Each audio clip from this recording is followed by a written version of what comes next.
The topic of this module is chords that really stretch our fingers. And of course, I'm talking about the second from the left on the top, the G minor, and then the C minor. And the thing about them is they ask you to separate the first and second fingers to place them from first fret to the third fret. So you've got a fret in between. And I did mention this today, that there are exercises we could start doing in a very methodical, clinical way, the way we're holding down our fingers to prepare for bar chords. And what I'm talking about is, for instance, put 1, 2, 3, 4 down on frets 5, 6, 7, 8, and then you're not really playing, but you're just doing this. You're stretching the first finger out to the 4th fret, and then putting it back, and you're stretching the 4th finger to the 9th fret, and you're going back to the 8th fret, and then you're doing this again, 1st fret to the 4th fret, and you put it back. Then you start doing combinations of both, putting the 1st finger and then the 4th finger. Bring the 4th finger back and then bring the 1st finger back. Now, to play the G minor, I did suggest that you put the 4th and 3rd fingers down first.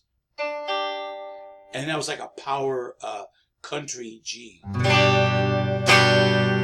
as opposed to just a G. It's a little extra oomph. So you have, let me go back to the chord. So you put these 2 fingers down first, and then I would put the 1st finger, and I have to tell you, I had to take my Apple Watch off so that I could curl my wrist and move my elbow enough to the right to place my 1st finger here at the 1st fret of the A string, and then my 2nd finger on the 3rd fret of the E string. And my elbow is in, my wrist is really curved.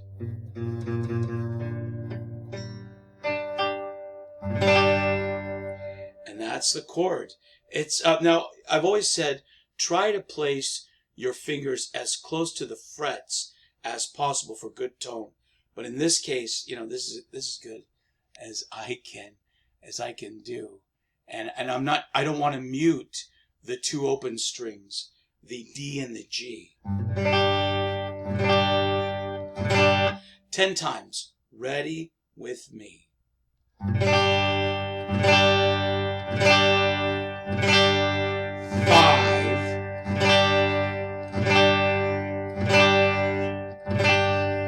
10. Now, wow, it's easier to play it, as it says, check bar, C barcode.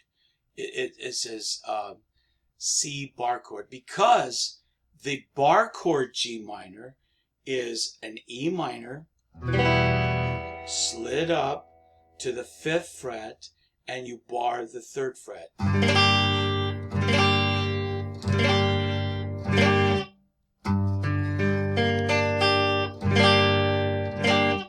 Instead of doing this contortion. Now the other one is C minor, and in this case you have your ring finger on the 1st string 3rd fret, but you put your 4th finger on the 4th fret B string, and then your 1st finger is on the 1st fret D string, and your 2nd finger is on the 3rd fret A string, and you don't play the E string.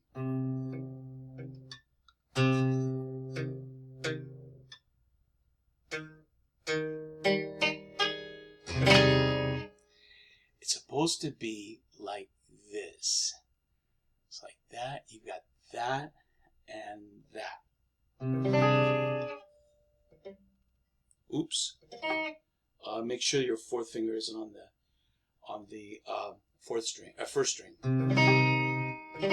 Let's do 10 of these, and let me show you the diagram.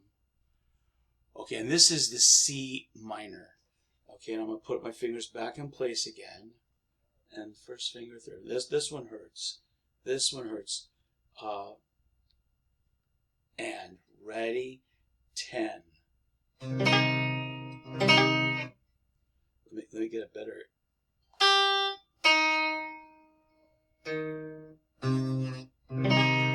Ready, 10. 5,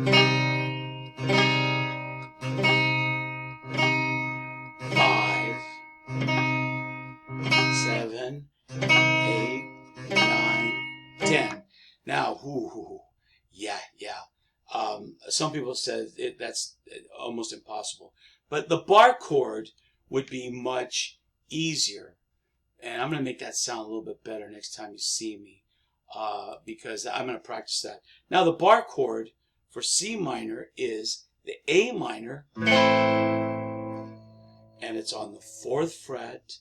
And you place the first finger on the 3rd fret. And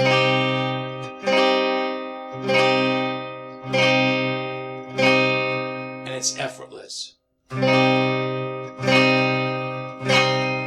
Yeah, and also it's interesting to know that that song I'm so compelled to teach you is on the C. It's C sharp minor, and that's Ordinary World.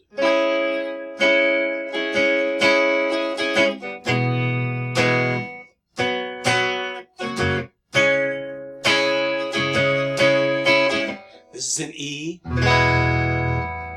F sharp suspension to F sharp.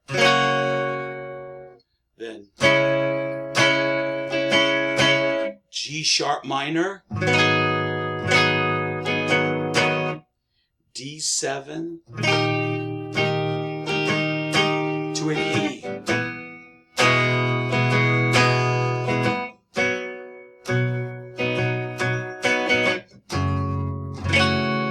It'll be much more fun to have bar chords and then not have to stretch. But this won't damage you.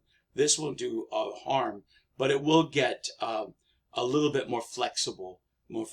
Okay, students, have fun with that.